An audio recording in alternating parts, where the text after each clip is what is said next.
Bismillahirrahmanirrahim. Assalamualaikum warahmatullahi wabarakatuh. Perkenalkan, nama saya Pramita Rahman.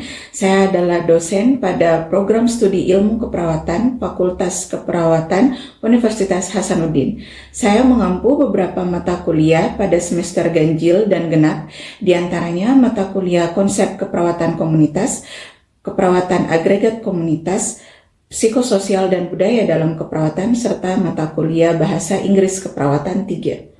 Pada kesempatan ini, saya akan menjelaskan salah satu mata kuliah yang saya ampu, yaitu keperawatan agregat komunitas. Mata kuliah ini merupakan mata kuliah wajib yang diberikan pada mahasiswa semester 6 yang terdiri dari 2 SKS teori dan 1 SKS praktikum.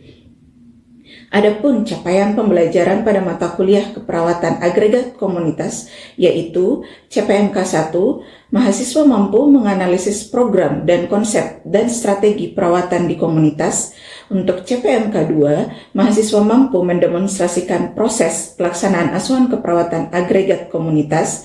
CPMK 3, mahasiswa mampu melakukan asuhan keperawatan sesuai agregat komunitas yang komprehensif dan berkesinambungan melalui kolaborasi dengan sesama perawat, profesional lain, dan kelompok masyarakat untuk mengurangi morbiditas, meningkatkan gaya hidup dan lingkungan sehat.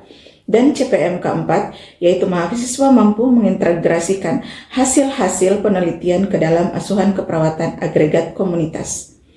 Fokus pada mata kuliah ini adalah pada asuhan keperawatan agregat komunitas dengan pembahasan mengenai isu dan kecenderungan masalah kesehatan masyarakat dalam konteks pelayanan kesehatan primer.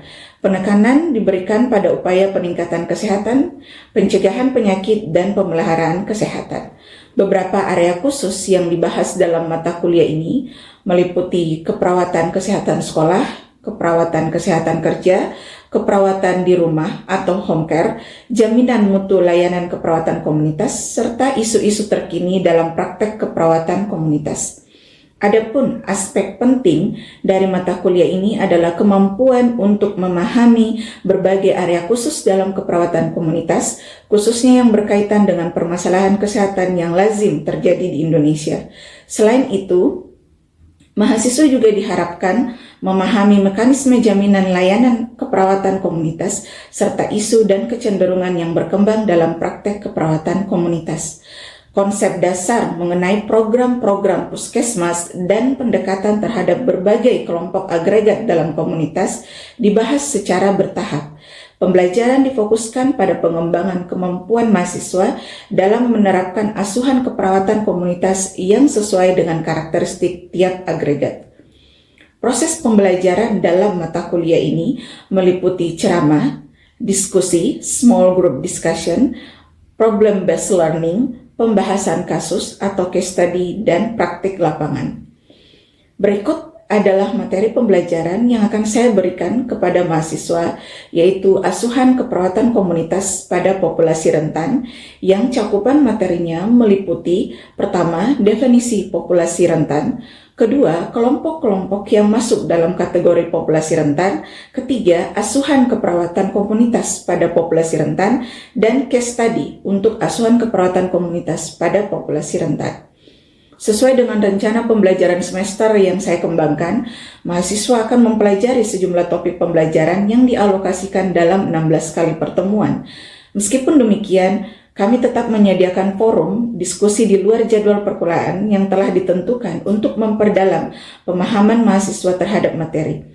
Referensi yang digunakan merujuk pada daftar pustaka yang sesuai dengan kurikulum Profesiners, serta didukung oleh sumber-sumber tambahan seperti artikel ilmiah dan materi audiovisual dari organisasi internasional seperti WHO, UNICEF, dan UNAIDS. Selanjutnya, saya akan menjelaskan terkait dengan metode pembelajaran yang saya terapkan pada mata kuliah ini, yaitu metode DIA, yaitu Delivery, Interaction, and Assessment. di mana pada D or delivery, saya akan memberikan penjelasan terkait dengan materi yang tentunya telah dipersiapkan sebelumnya. Kemudian untuk I adalah interaction, saya selalu berupaya untuk memotivasi mahasiswa untuk menyampaikan pendapat mereka sejak awal perkuliahan. Interaksi saya inisiasi dengan mengajukan beberapa pertanyaan yang mendorong mahasiswa untuk berpikir kritis dan berani berpendapat. Selain itu, saya juga mendorong mahasiswa untuk mengajukan pertanyaan apabila ada hal-hal yang belum dipahami, atau jika mereka menemukan isu terkait topik perkuliahan yang ingin didiskusikan bersama di kelas. Selanjutnya adalah A or assessment. Adalah bagaimana cara saya melakukan penilaian kepada mahasiswa. Biasanya pada pertemuan pertama sebelum masuk materi, sebagai koordinator mata kuliah saya akan menjelaskan terlebih dahulu kontrak perkuliahan yang mencakup tata tertib perkuliahan, presentasi penilaian, dan menjelaskan silabus mata kuliah. Untuk mata kuliah ini, proses asesmen dilakukan secara formatif berupa partisipasi di dalam kelas dan penilaian sumatif yang terdiri dari studi kasus, ujian akhir, dan early exposure. Berikut adalah video pembelajaran pada mata kuliah keperawatan agregat komunitas. Selamat menyaksikan. Ya, ini semua sudah masuk di kelas? Iya, Nars. Benar sih, Nars. Nanti yang Sipan bantu di absen saja ya. Baik, Nars. Baik. Wait.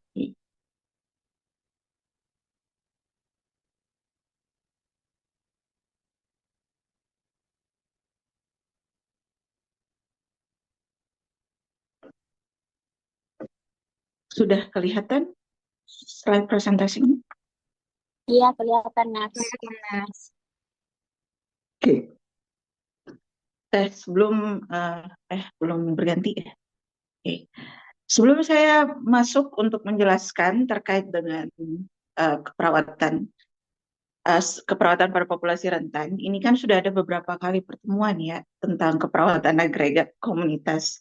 Saya mau lihat dulu bagaimana perasaannya setelah beberapa kali mempelajari asuhan keperawatan pada populasi tertentu di komunitas. Kayaknya sudah masuk itu anak, pada dewasa, penyakit infeksius juga sepertinya sudah ada yang bisa memberikan tanggapan kira-kira apa yang dirasakan, pahamkah atau makin tidak mengertikah atau bingung? Boleh raise hand.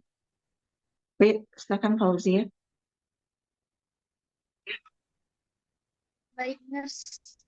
Sebelumnya terima kasih atas kesempatan yang diberikan. Jadi selama belajar mengenai mata kuliah keperawatan agregat, kami dapat pelajari banyak hal mengenai bagaimana seharusnya kita sebagai seorang perawat ketika turun di komunitas, karena sasarannya itu berbeda-beda. Jadi kita harus mengambil data dengan baik serta melakukan intervensi sesuai dengan kebutuhan komunitasnya masing-masing, dan setiap agregat juga itu punya tantangan masing-masing. Misalnya anak berbeda juga dengan lansia. Mungkin seperti itu. Oke. Jadi ya memang karena sasarannya sangat luas ya, jadi mungkin agak bingung dan mungkin agak overwhelmed juga, tapi tidak apa-apa, kita pelan-pelan saja untuk mempelajari terkait dengan agregat. Nah, untuk hari ini agregat yang kita pelajari adalah terkait dengan populasi rentan. Nah, untuk target dari pembelajaran hari ini itu adalah kalian mahasiswa itu mampu untuk memberikan asuhan keperawatan pada agregat dalam komunitas, khususnya pada populasi rentan terkait dengan penyakit mental dan kecacatan. Bahan yang akan kita diskusikan pada hari ini itu adalah, pertama, kita akan mulai dulu diskusi dulu. Kemudian saya akan menjelaskan apa itu vulnerable population group, yang mana saja yang masuk dalam populasi rentan, kemudian definisinya, dan kemudian nanti kita akan masuk ke asuhan keperawatan pada populasi rentan, dan akan ada tugas untuk kita diskusikan case study ya. Nah, kita ke diskusi dulu. Ada beberapa pertanyaan yang mau saya tanyakan. Dijawab sepemahamannya saja, Tidak ada jawaban yang benar dan salah ya. Jadi jangan takut-takut untuk raise hand, dijawab saja karena tidak ada jawaban yang benar dan salah. Dan saya cuma mau tahu, apakah sudah ada bayangan apa itu sebenarnya populasi rentan? Jadi ada dua yang akan saya tanyakan. Kira-kira menurutnya kalian, apa itu populasi rentan? Dan menurutnya kalian, bagaimana kondisinya saat ini? Pertanyaan pertama, menurutnya kalian apa itu populasi rentan? Ya, silakan Resti. Ya, baik Nars, terima kasih atas kesempatannya. Jadi menurut saya terkait populasi rentan ini merupakan suatu kelompok orang yang memiliki risiko, baik itu risiko kesehatan, risiko sosial, risiko ekonominya, tergantung dari faktor-faktor yang mempengaruhi lingkungan tersebut. Kayak misalnya pada anak-anak, kan anak-anak masih rendah imunnya, jadi bisa terkena risiko kesehatan yang lebih tinggi. Terus ada juga lansia karena usianya yang mungkin sudah tua, jadi rentan mungkin kayak jatuh, penyakit yang kayak penyakit-penyakit lainnya kayak dari hipertensi dan diabetesnya. Terus ada juga yang kayak misalnya orang-orang yang di tinggal di area pemukiman yang mungkin apa ekonominya yang rendah, kayak misal tinggal di jalanan, mungkin bisa terkena risiko-risiko kesehatan, baik itu ekonominya juga karena susah makan dan segala hal, sama yang terkait risiko yang pada seseorang yang terkena disabilitas. Stigma-stigma yang dari masyarakat ini masih belum bisa dikontrol terkait dari populasi dari disabilitas itu sendiri, Nas. Oke, thank you very much, Asti. Well done. Jadi, menurutnya Asti, populasi rentan itu adalah ada kondisi tertentu yang kemudian menyebabkan dia semakin dalam hal kesehatan, dia semakin rentan untuk berdampak pada kesehatan. Salah satunya sebenarnya adalah karena masih kurang terkait dengan health literasi ya. Nah, itu tadi jawaban dari Asti. Semua yang lain juga nanti seiring dengan berjalannya ini kelas lebih berani ya untuk mengutarakan pendapat. Tidak apa-apa, tidak ada yang salah atau benar kalau misalnya dalam kelas. Kalaupun merasa tidak tahu, ya itu bagian dari kita belajar ya. Nah, saya akan masuk untuk menjelaskan apa itu sebenarnya populasi rentan. Ada beberapa, pertama ini adalah grup-grupnya yang masuk dalam populasi rentan. Jadi ada yang pertama itu adalah terkait dengan orang dengan disabilitas. Kelompok yang kedua yang tadi sempat juga dimention sama Asti adalah homeless atau orang yang tunawisma kalau di kita ya. Terus ada juga terkait dengan refugees atau pengungsi, dan yang kelompok terakhir yang kita akan bahas adalah yang memiliki masalah dengan mental health. Sebenarnya masih ada beberapa lagi, tapi karena luas, jadi cakupannya saya hanya membagi ke 4 grup ini saja dulu ya. Nah, secara definisi, vulnerable population itu adalah orang-orang yang marginalized atau dalam bahasa kita itu adalah orang-orang yang terpinggirkan atau orang-orang yang jarang kita diskusikan. Tapi sebenarnya eksistensi mereka itu, mereka ada, tapi jarang kita diskusikan karena menurut kita kayaknya tidak terlalu penting dia, atau kayaknya mungkin tidak terlalu mendesak seperti itu. Atau bisa jadi karena tadi seperti yang sampaikan Asti, ada beberapa faktor di dalam struktur masyarakat kita yang kemudian membuat kita itu kayak masalah itu agak-agak kita hindari untuk didiskusikan. Misalnya seperti masalah terkait dengan masalah masalah apa kesehatan mental seperti itu. Nah, kalau misal ada juga beberapa yang memberikan definisi, misalnya Flood and Winslow itu mendefinisikan vulnerable population itu adalah beberapa grup sosial yang yang mereka punya akses yang terbatas terhadap beberapa kebutuhan dasar sehingga meningkatkan angka kerentanan mereka terhadap ke masalah-masalah sosial seperti morbidity and premature mortality.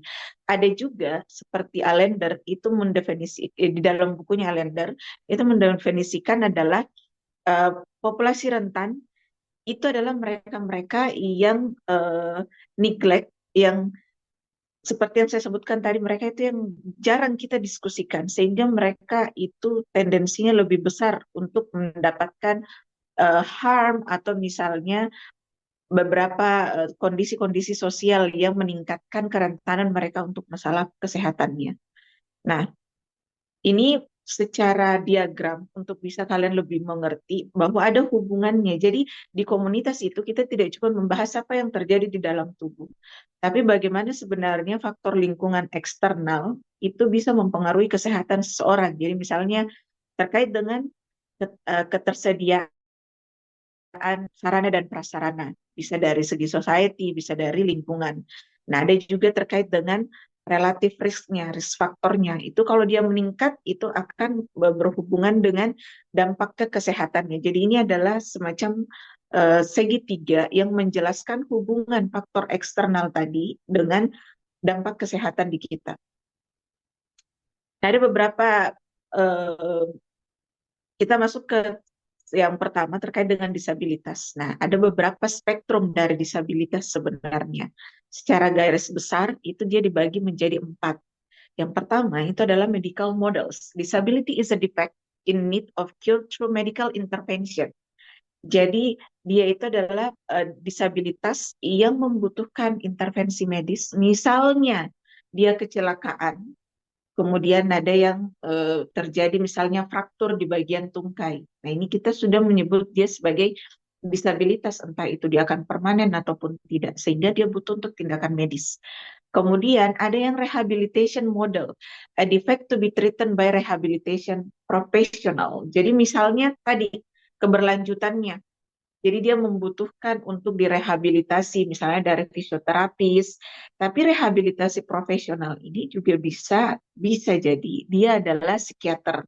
Karena ada beberapa spektrum disabilitas yang juga sebenarnya banyak banyak definisi terkait ini. Tapi kalau di Indonesia kita masih mendefinisikan autism misalnya itu adalah sebagai bagian dari disabilitas dan juga misalnya sindrom Down itu kita masih mendefinisikan dia sebagai disabilitas. Nah itu juga. Nanti kalau misalnya sementara saya menjelaskan deh, kalau ada yang mau ditanyakan raise hand saja ya, tidak apa-apa saya dipotong di tengah. Kemudian ada moral model, connected with sin and shame. Jadi ada beberapa yang secara psikologis sebenarnya. Kemudian ada disability model. Disability model itu adalah socially constructed. Jadi dia terkonstruk secara sosial seperti itu. Nah, kemudian kita masuk ke homeless and poor. Jadi beberapa sudah dijelaskan nih. Jadi ini berkaitan dengan mata kuliah keperawatan keluarga. Nanti diingat-ingat kembali ya. Jadi di recall memorinya. Di keperawatan keluarga kita sudah mempelajari terkait dengan apa yang dimaksud dengan keluarga miskin dan keluarga sejahtera dan prasejahtera. Diingat itu ada kan ya? Ada kan dibahas itu. Nah itu nanti coba-coba diingat lagi. Nah homeless ini adalah yang mereka yang tidak punya rumah. Jadi beda antara, ada beberapa kategori antara yang homeless yang tidak punya rumah dengan miskin dan kemudian nanti keluarga sejahtera dan prasejahtera. Jadi itu semua ada parameternya kalau misalnya di Indonesia ya. Nah, apa yang mempengaruhi berkontribusi terhadap populasi terlantar miskin dan tunawisma? Pertama mungkin ada karena kekurangan perumahan yang terjangkau, masalah ekonomi, dan kemudian pendapatan yang tidak mencukupi untuk memenuhi kebutuhan dasar ini untuk mendefinisikan keluarga sejahtera dan prasejahtera tadi. Jadi sebenarnya dia punya penghasilan, tapi penghasilan ini tidak bisa untuk memenuhi kebutuhan-kebutuhan dasar dan layanan pendukung yang tidak adekuat atau langka, ya mungkin karena fasilitas dan sarana yang terbatas ya, mungkin jarak puskesmasnya terlalu jauh atau misalnya tadi seperti yang disebutkan ASTI, health literasinya. Jadi ada sarananya, tapi pengetahuan mereka untuk mengakses itu yang tidak ada seperti itu. Nah, kemudian keperawatan agregat itu hanya memperkuat yang dibahas di keperawatan jiwa sebenarnya. Kan kalau misalnya diingat kembali di keperawatan jiwa itu kan ada yang dibagi dua tuh. Ada yang di rumah sakit, ada yang di komunitas. Nah, keperawatan agregat ini yang membahas yang ada di komunitas. Nah, ada beberapa yang mempengaruhi kesehatan jiwa, bisa dari segi faktor biologinya, bisa dari faktor genetiknya, bisa dari interaksi sosial. Interaksi sosial itu sebenarnya termasuk ya tekanan tekanan teman sekelas. Jadi ada yang masuk tugasnya dia belum selesai tugasnya, ada yang IPK-nya wah tinggi sekali, ada yang belum. Ada sekarang sementara menyusun proposal skripsi, ya dia sudah di ACC pembimbing mungkin. Kita judul belum maju-maju. Nah, ini sebenarnya juga bisa menjadi apa tekanan tekanan sosial. Kalau mekanisme copingnya bagus, itu bisa menjadi respon yang adaptif. Kalau tidak, nah ini yang bisa menjadi permasalahan mental. Jadi jangan dipikir, sekali lagi mungkin sudah dijelaskan di keperawatan jiwa, jangan dipikir bahwa permasalahan mental itu adalah ketika sampai pada tahap skizofren misalnya. Adik-adik merasa stres, merasa eh, banyak pikiran, itu sebenarnya sudah masuk di dalam masalah kesehatan jiwa. Penting untuk di channeling atau di apa diungkapkan. Nah, ada juga terkait dengan kelainan struktur dan fungsi otak. Nah, ini saya cuma menjelaskan, saya yakin bahwa ini di keperawatan jiwa sebenarnya juga sudah dijelaskan. Jadi ada community mental health nurse. Pertama kita mulai dari deteksi dini, kemudian nanti ada askep bagi keluarga, termasuk pada ODGJ juga, kemudian terapi aktivitas dan rehabilitas, dan memberikan pendidikan kesehatan jiwa. Nah, sampai di sini tadi ada yang mau ditanyakan? Tidak ada, Ji. Saya boleh lanjut ya ke nursing care. Dan nursing care ini sama, Ji, seperti yang di agregat-agregat sebelumnya. Ini saya cuma menguatkan kembali bahwa ingat di dalam komunitas kita menggunakan community as a partner. Jadi ini yang kita gunakan memang agak sedikit berbeda dengan asuhan keperawatan yang biasanya kalian pelajari. Kita menggunakan community as a partner. Kemudian ingat ini masih bagian. Jadi kalau di komunitas yang menentukan masalah adalah komunitasnya ya. Jadi berbeda, bukan perawatnya yang menentukan, tapi komunitasnya yang menentukan nanti. Nah, ini sumber data pengkajian, diingat kembali, saya cuma merefresh karena ini sudah banyak yang menjelaskan, ada data primer, wide seal survey, jangan dilupakan, data sekunder bisa diambil di puskesmas ya. Data primer itu adalah pengkajian, wide seal survey itu adalah bagaimana kalian mengobservasi lingkungan. Nah, kemudian nanti dari berbagai sumber data itu kalian kumpulkan, kemudian diidentifikasi masalahnya. Ini beberapa bentuk analisa data dari di keperawatan komunitas, dari wawancara, angket, dan observasi, kemudian nanti ditarik datanya, data subjektif dan objektif. Kemudian perawatan itu diagnosa yang fokus, ada beberapa diagnosa keperawatan komunitas itu harus menggambarkan masalah kesehatan, respon atau situasi yang ada pada masyarakat, mengidentifikasi penyebab atau etiologinya, dan mengidentifikasi gejala atau simptom dari karakteristik masalah. Jadi ini ada beberapa hal ya. Ini sudah dijelaskan, saya yakin ini sudah dijelaskan di beberapa agregat sebelumnya juga. Kemudian peningkatan diagnosa keperawatan, mungkin yang penting untuk saya tekankan bahwa ada perbedaan penentuan diagnosa utama di komunitas. Jadi kalian bisa menggunakan terkait dengan ini ada pengangkatan masalah, bagaimana masalah itu untuk dipecahkan, kemungkinan perubahan positif dan peningkatan terhadap kualitas hidup bila diatasi, atau bisa juga menggunakan scoring diagnosa keperawatan komunitas yang seperti ini. Jadi terserah mau yang mana yang digunakan. Tapi dia berbeda, jadi jangan terbalik terkait dengan pengangkatan diagnosa utama. Jangan menggunakan scoring di keluarga untuk di komunitas. Jadi nanti boleh pilih yang ini, metode pensil, atau yang menggunakan scoring diagnosa keperawatan komunitas yang ini. Ya. Nah, rencana atau askep komunitas ini bisa menggunakan Nanda NIC atau NOC, bisa juga menggunakan yang kalian gunakan sekarang sistem 3 buku, SDKI, SIKI, dan SLKI, kemudian menetapkan prioritas atau sasaran goal-nya. Nah, implementation-nya nanti ya tergantung dari masalah apa yang kalian dapatkan di komunitas. Kemudian melakukan evaluasi nanti tetap menggunakan format yang sudah ada.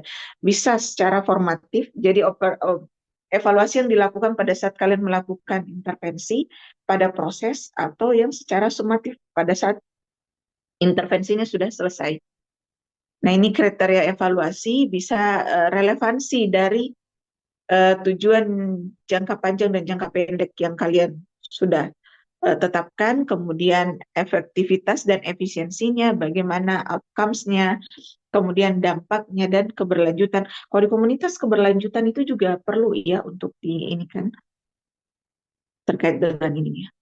Nah, kurang lebih itu tadi terkait dengan askepnya. Sebelum saya menjelaskan terkait dengan case tadi, ada yang mau ditanyakan terkait dengan slide-nya?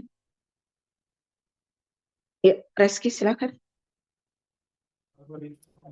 Tapi saya izin bertanya dari yang sempat dijelaskan tadi, dari berbagai cara pandang tentang disabilitas yang sempat dijelaskan ada model medis, rehabilitasi, moral, dan sosial.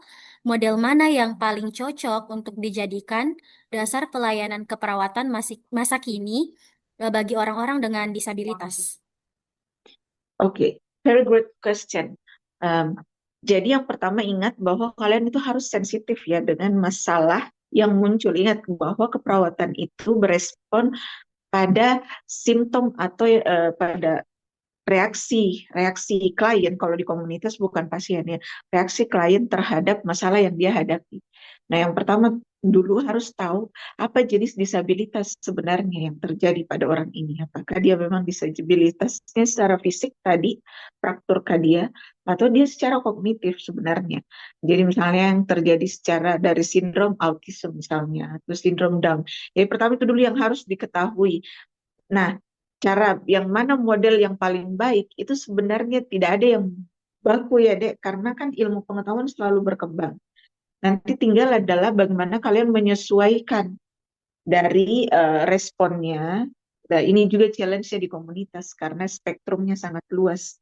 Tadi kalau misalnya adik-adik adalah dia harus tetap berdasarkan evidence base, jadi pakai bukti yang paling terbaru untuk memberikan asuhan keperawatannya nanti ya. Tapi ingat, harus tahu dulu etiologinya apa. Itu yang paling penting supaya dia efektif dan efisien. Nanti dan dia berdampak gitu. Itu ya Reski jawabannya. Ya, terima kasih, Nurse. Ada lagi yang mau bertanya? Kalau tidak ada, saya mau mencari dulu si pen. Mana si pen? Si pen nanti dibantu untuk di absen juga ya deh. Dikirimkan absennya juga nanti bisa. Ya, Nurse. Si pen ini akan ada nanti case study seperti yang sudah juga beberapa dilakukan sama dosen yang lain. Nanti ini case study-nya nanti dibantu ya Dek untuk dibagi ke 6 kelompok. Ini case study-nya ada 3. Jadi ada case study 1 terkait dengan masalah tunawisma.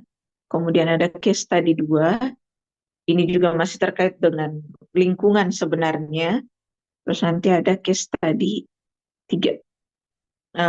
Beberapa hal yang kayak tadi saya sampaikan bahwa kita tendensinya untuk tidak membahas, tapi sebenarnya dia penting. Nanti tinggal dibagi saja ya, Dek. Ini dibagi ke 6 kelompok. Saya serahkan ke Sipen bagaimana pembagiannya. Kalau misalnya di case tadi ini ada yang tidak dimengerti, boleh saya dihubungi lewat Sipen supaya chatnya tidak tenggelam ya. Jadi nanti kalau misalnya ada yang tidak dipahami, ditanyakan lewat Sipen, nanti Sipen yang perjelas ke saya. Atau misalnya setelah kelas ini kalian terinspirasi untuk berlakukan diskusi, boleh nanti saya dihubungi untuk kita diskusi sama-sama terkait dengan masalah-masalah yang kalian dapatkan. Jelas ya ini Sipen ya? Ya, Nurse. Jelas, Nurse. Oke. Sampai di sini terima kasih banyak untuk kehadirannya di kelas. Mungkin saya cukupkan saja. Assalamualaikum warahmatullahi wabarakatuh. Waalaikumsalam warahmatullahi wabarakatuh. Terima kasih, Nar. Ya. Sekian video rekaman proses pembelajaran pada mata kuliah keperawatan agregat komunitas pada program studi ilmu keperawatan Fakultas Keperawatan Universitas Hasanuddin. Video ini digunakan sebagai salah satu syarat penyusunan dokumen pernyataan diri dosen dalam unjuk kerja Tridharma Perguruan Tinggi atau PDD UKT PT. Semoga video ini dapat digunakan sebagai pertimbangan yang baik dalam proses sertifikasi dosen gelombang 1 tahun 2025.